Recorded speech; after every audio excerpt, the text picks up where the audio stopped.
late 1960s, 2 miles up a hilly dirt road in the backwoods of West Virginia, a handful of scrawny, freshly shaved young Americans were weathering a harsh winter, the trials of isolation, and third world living conditions in a threadbare, turn-of-the-century farmhouse, while the outside world carried on, seemingly without notice.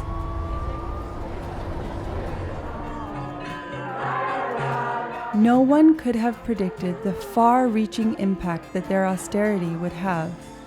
Over the course of the next few decades, a community sprang out of those stark beginnings that would go on to cover over 2,000 acres, achieve worldwide recognition and acclaim, and touch the lives of hundreds of thousands of people all over the globe. Such is the story of New Vrindaban, a spiritual place of pilgrimage designed to fulfill the mission of the leader of the Hare Krishna movement, His Divine Grace, A.C. Bhaktivedanta Swami Prabhupada.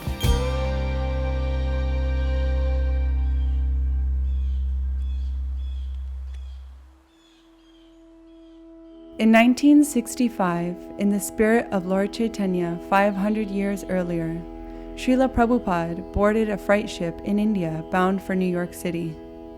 His aim was to spread Krishna consciousness and the Maha Mantra throughout the Western world. With $7 to his name, a foreign religion to impart on 1960s America, and clocking in at 69 years old, this was an uphill battle. Nevertheless, he spent the next several years empowering a passionate and ever-growing group of disciples as they spread his message from the Lower East Side of Manhattan all across the country. And in 1968, just 3 years after his arrival in New York, 2 of Prabhupada's earliest disciples, Hayagriva Das and Kirtanananda Swami, made their way to a barren, landlocked property in the foothills of Appalachia on the request of their spiritual master to establish the New Vrindavan village.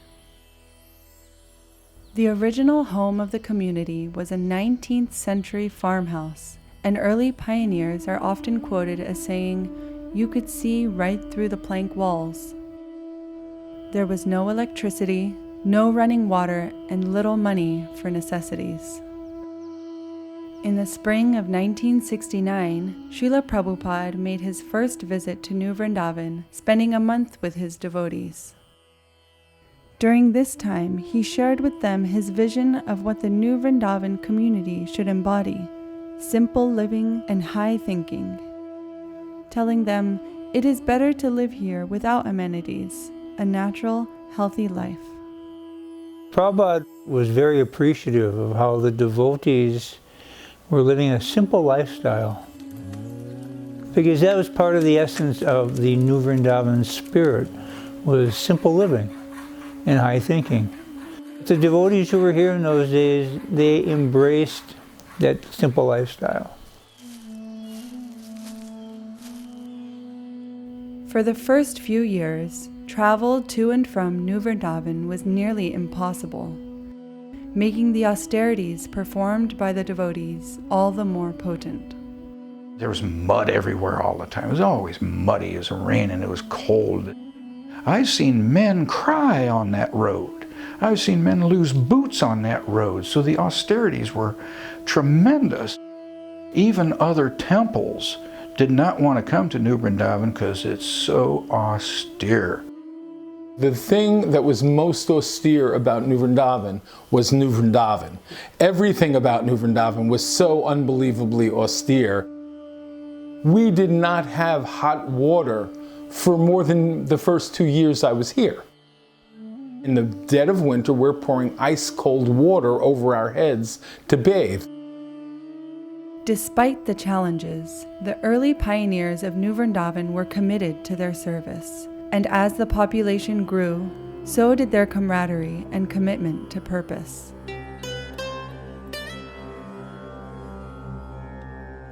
So my first impression was, wow, this is not like the usual communes I've gone to where everyone's laying around smoking dope and sleeping. the energy was just very attractive. Something's going on here. Krishna.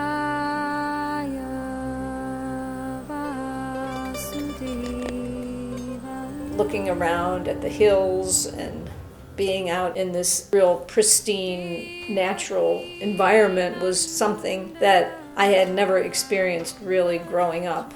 And I just felt Krishna was with us here, and we were just doing the right thing, and devotional service was so purifying, and I was just finally found what I was meant to do in life. We were actually doing very well at self-sufficiency. I mean, we were milking probably, 20 or 30 cows. We had an active plow department. We had a team of horses that were well trained. We were building our utopia, our spiritual community, and it was happening. Everybody was in it together. I felt glad to be part of it. One of Srila Prabhupada's earliest priorities in New Vrindavan was cow protection, and that became one of the major tentpoles of the community in its early days. I met Srila Prabhupada in New York. My first question is, do you have a farm community somewhere? And they told me about New Vrindavan. And they said, in New Vrindavan, the prime service is cow protection. And transportation is by horse. And that one line answer included everything I had ever hoped for.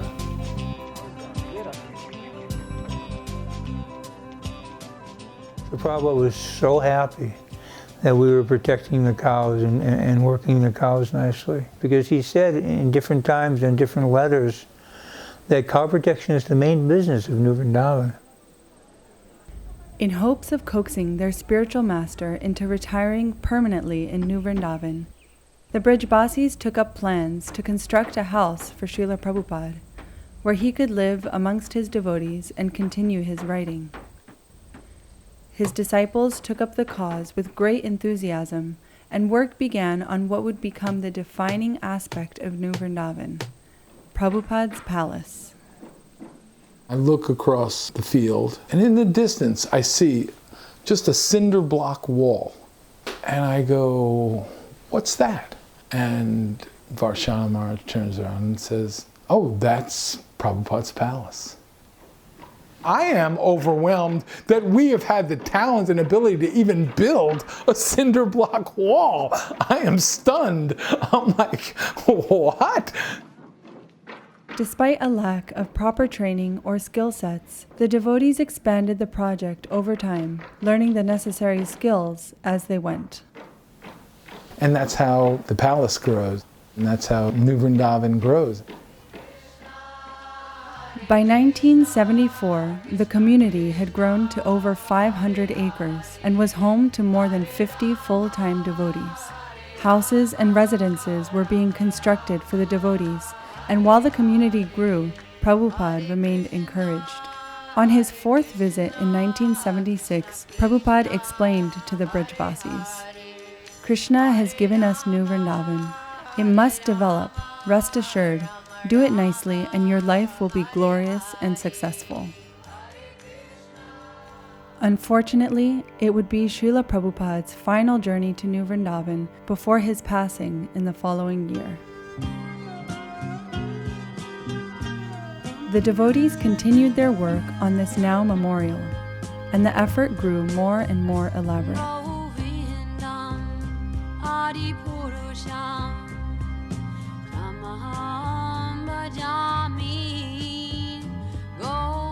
Devotees were dedicated in their service, and they became expert in their service. Everybody was involved in making sure that this palace was going to be built. Everybody, the men, the children, the women. There was no New Vrindavan without the women. The women really put up with a lot more than we did. We talk about washing clothes in cold water, it was them doing it. We talk about having babies without doctors present. They did it. They carried so many of the different services and supported everything else that we did. We all felt like we were doing our part, and it was a big community, so we were all on the same page. We were all on the same mission. Because we were sharing the same austerities, there was a real camaraderie there. I just was really in love with my whole life. It was like I felt like I was in the spiritual world. Dedicated at its opening in 1979 as Prabhupada's Palace of Gold, this ornate, complex labor of love became recognized and celebrated around the world as an architectural achievement, boasting stunning stained glass work, a marble interior, an award-winning rose garden, and much more. The palace was like nothing else in ISKCON that we had ever seen before. With all the gold leaf and the painting and the wrought iron work and the marble and the granite, it was just unbelievable. The palace was like the heartbeat of this community. The palace has become one of the most visited tourist attractions in the state, and more importantly, a symbol of the commitment to cause inspired by Srila Prabhupada in his disciples and in devotees around the world. After the Palace of Gold and after the building of the temple and the guest house, many devotees began to flock to New Vrindavan to live here and to work here. It was like a boom town. When I came here, I think there were about 60 full-time residents. And 10 years later, there was 600 full-time residents. So it grew by leaps and bounds. The decades since Prabhupada's passing have witnessed ongoing growth, challenges, and change at New Vrindavan. We became well known for ecstatic festivals and celebrations which would bring in thousands of guests and devotees from all over the world to celebrate Krishna and his pastimes. But part of that growth involved confronting a number of damaging issues brought on by overzealousness, naivety, or misinterpretation of philosophy. The community faced serious adversity through the 80s and 90s and was forced to reapproach its methods and work through the painful setbacks caused by those missteps during its early days. It's important to identify, the negativity in the past, even if it's, the recent past or the distant past. But we've all collectively reached, new levels of maturity and understanding, and overall, we're all ready to be okay. Here we are now. What are we doing? What's next? What do we want, and how do we implement the things we do want and make progress? Building the infrastructure of New Vrindavan, that was a lot of austerity and surrender, and it was valuable. But building the community of New Vrindavan is a different set of skills that we have to learn. Interpersonal relationships, learn to listen, learning to appreciate each other, caring for each other, valuing each other. All these things are skill set that is so much more important than any physical development of the community. Through those trying times and to this day, the devotees of New Vrindavan never stopped striving to create a community that holds true to the vision that Srila Prabhupada set forth.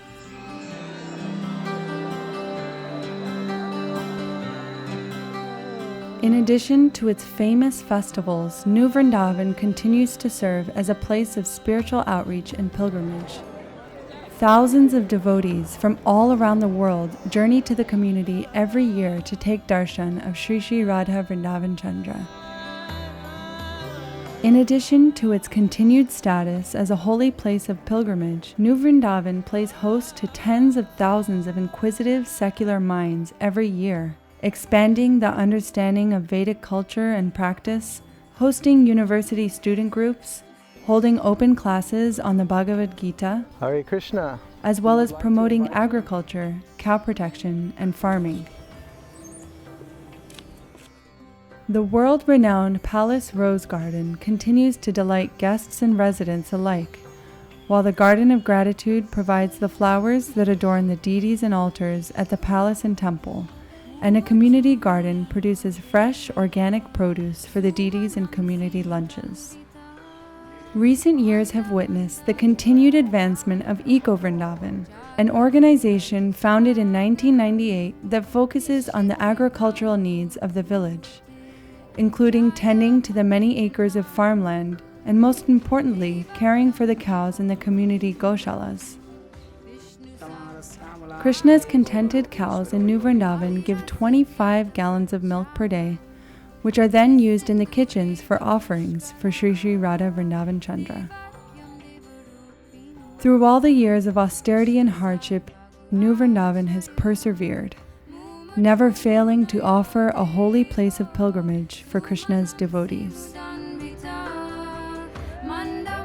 Today, the pioneers, second generation, and newcomers strive to keep New Vrindavan moving forward while holding Srila Prabhupada's message of simple living, high thinking at the center of it all.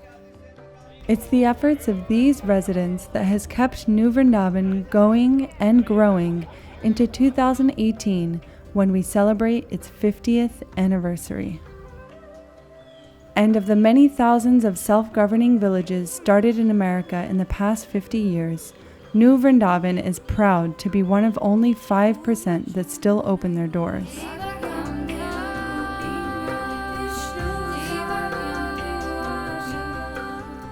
We humbly ask you to join us as we continue our attempt to make New Vrindavan the premier place of pilgrimage in North America and to accomplish all that Srila Prabhupada asked of us.